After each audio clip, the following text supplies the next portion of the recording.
Hallelujah. પ્રભુ ઈસુના પવિત્ર ગૌરવી અને પ્રતાપી નામમાં આપ સર્વને પ્રેમી સલામ. પ્રભુનો આભાર માનીએ છીએ. પ્રત્યેક દિવસ તેમના તરફથી મળેલી ઉત્તમ ભેટ છે. પ્રભુએ આપણને જીવતા રાખ્યા છે.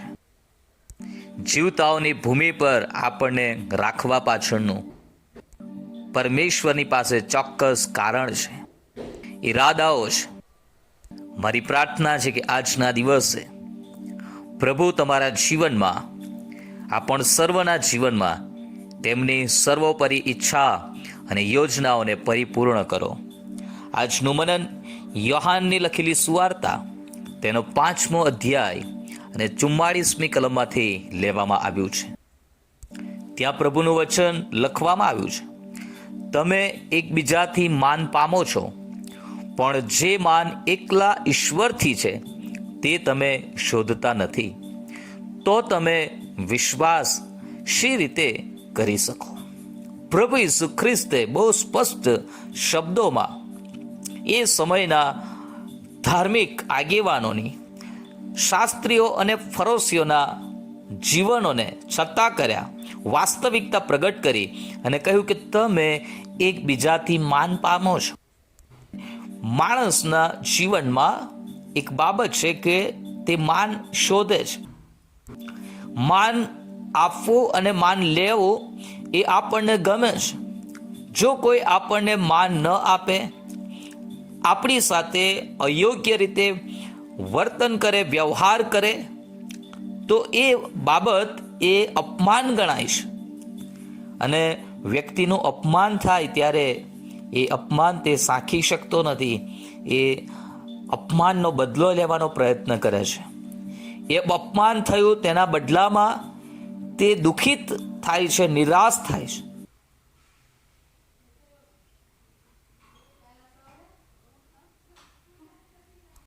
આજે આપણે પ્રભુનું વચન વાંચ્યું, ત્યાં પ્રભુ ઈસુ ખ્રિસ્ત આપણા જીવનની વાસ્તવિકતાઓને છતી કરે છે કે તમે એકબીજાથી માન પામો છો. આપણે બીજાને માન આપીએ છીએ કે બીજા આપણને માન આપે, પણ જે સાચું માન છે, જે માન કે એકલા ઈશ્વરથી છે, તે તમે શોધતા નથી. પ્રભુ ઈસુ ખ્રિસ્ત કહે છે તમે માણસોથી માન પામો છો, માણસોથી માન પ્રાપ્ત કરવાને માટે ઘણા બધા પ્રયત્નો કરો છો, પણ જે માન એકલા ઈશ્વરથી છે તે તમે શોધતા નથી. આ કેટલી બધી વાસ્તવિક બાબત છે કે જે માન એકલા ઈશ્વરથી છે તે આપણે શોધતા નથી.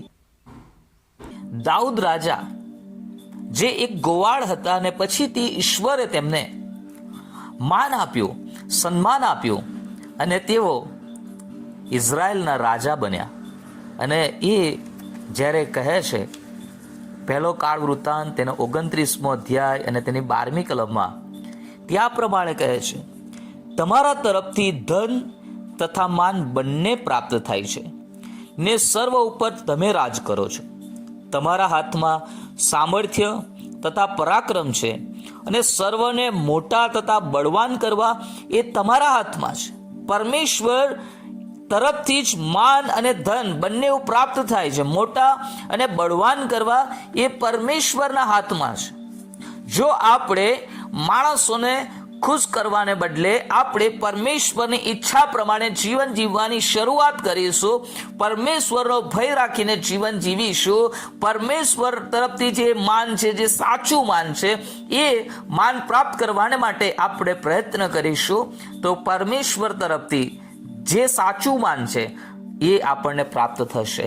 અને એટલા જ માટે નીતિ વચનો 22મા અધ્યાયને 4થી કલમમાં પણ લખવામાં આવ્યું છે, ધન, આબરૂ તથા જીવન એ નમ્રતાના અને યહોવાના ભયના ફળ છે. હા, આપણને પરમેશ્વર તરફથી માન પ્રાપ્ત થાય છે. પરમેશ્વર પાસે ધન પણ છે. પરમેશ્વર આપણું આબરૂ સાચવી લેનાર પરમેશ્વર છે. એ આપણા મુખોને કદી ઝંખવાણા ન પડવા દેનાર પરમેશ્વર છે. જો આપણે પ્રભુને માન આપીશું, પ્રભુએ કહ્યું કે જેઓ મને માન આપે છે તેઓને હું માન આપીશ, અને જેઓ મને તુચ્છ ગણે છે તેઓને તો હું હલકા ગણીશ.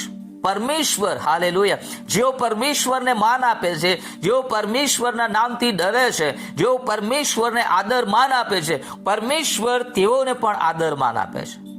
પણ જેઓ પરમેશ્વરને ગણકારતા નથી, પરમેશ્વરના વચનોને ગણકારતા નથી, પ્રભુના સેવકોને ગણતા નથી, પ્રભુ કહે છે કે તેઓને તો હું હલકાને તુચ્છ ગણીશ.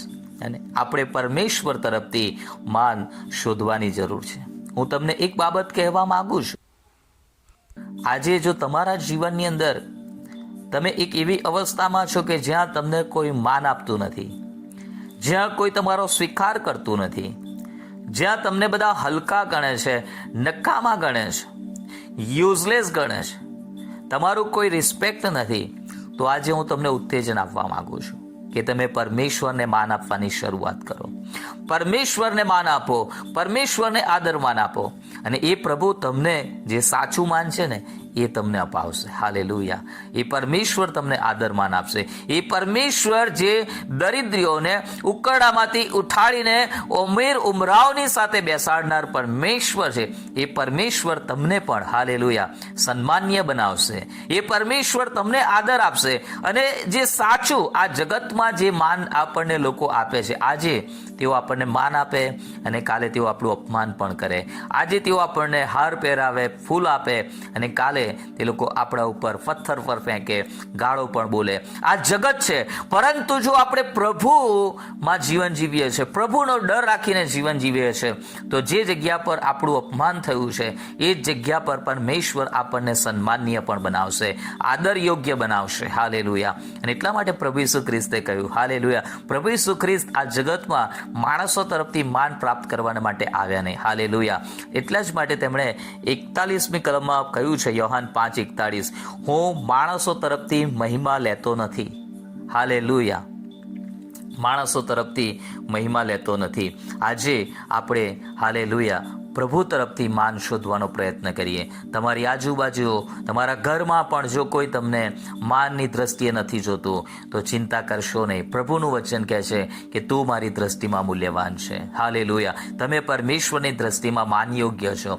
પ્રભુની દ્રષ્ટિમાં, હાલેલુયા, પરમેશ્વરનું વચન કહે છે કે માણસ એ માનયોગ્ય છે. હાલેલુયા. આપણને માન મળવું જોઈએ. આપણે માન સાથે, માન સન્માન સાથે આપણે જીવન જીવવાનું છે, પણ એ એકલા ઈશ્વર તરફથી આપણને મળે છે. અને આપણે ઈશ્વર તરફથી એ માન સન્માન શોધવાનું છે. પરમેશ્વર આપણને ઊંચા ઉઠાવશે, પરમેશ્વર આપણને આદર યોગ્ય બનાવશે. જે યુસુફને પોતીફારની પત્નીએ ખોટો આરોપ મૂકીને તેને જેલમાં પુરાવ્યો હતો, પણ એ પરમેશ્વરે તેને એ જેલમાંથી કાઢીને અમીર ઉમરાવની સાથે, ફારૂનની સાથે તેને બેસાડ્યો, તેને સન્માનીય બનાવી દીધો. હાલેલુયા. જે હામાન મોર્દેખાઈને મારી નાખવા માંગતો હતો, એ જ હામાનની મારફતે મોર્દેખાઈનું, હાલેલુયા, સન્માન કરવામાં આવ્યું. પરમેશ્વર શું નથી કરી શકતા? હાલેલુયા. પરમેશ્વર બહુ અદ્ભુત અને મહાન છે. અને એટલા માટે આપણે પોતાનું માન શોધતા ફરવાનું નથી. આપણે પ્રભુને માન આપીએ. પરમેશ્વર યોગ્ય સમય આપણને માન આપનાર ઈશ્વર છે. હાલેલુયા. પ્રભુ આજે આપણને એવું કરવા માટે સહાય કરે કે આજથી આપણે પ્રભુને માન આપવાની શરૂઆત કરીએ, પ્રભુને આદર માન આપીએ, તેમના વચનો પ્રમાણે જીવન જીવીએ, તેમનો ભય રાખીને જીવન જીવીએ. અને એક સમય આવશે કે લોકો આપણને, હાલેલુયા, માન અને સન્માનની દ્રષ્ટિથી જોશે કે આ વ્યક્તિ, હાલેલુયા, આપણે જેવું વિચારતા હતા એવો આ વ્યક્તિ નથી. આ વ્યક્તિમાં બદલાણ છે. આ સ્ત્રી જેવું વિચારતા હતા એવું નથી, એનામાં બદલાણ છે, પરિવર્તન છે, અને તે ખરેખર સન્માનીય છે. હાલેલુયા. પરમેશ્વરનું વચન પણ એવું કહે છે. હાલેલુયા. સૌંદર્ય વ્યર્થ છે અને લાવણ્ય ઠગારું છે, પણ યહોવાનો ભય રાખનારી સ્ત્રી વખાણ પામશે. હાલેલુયા. યહોવાનો ભય રાખનાર સ્ત્રી વખાણ પામે છે.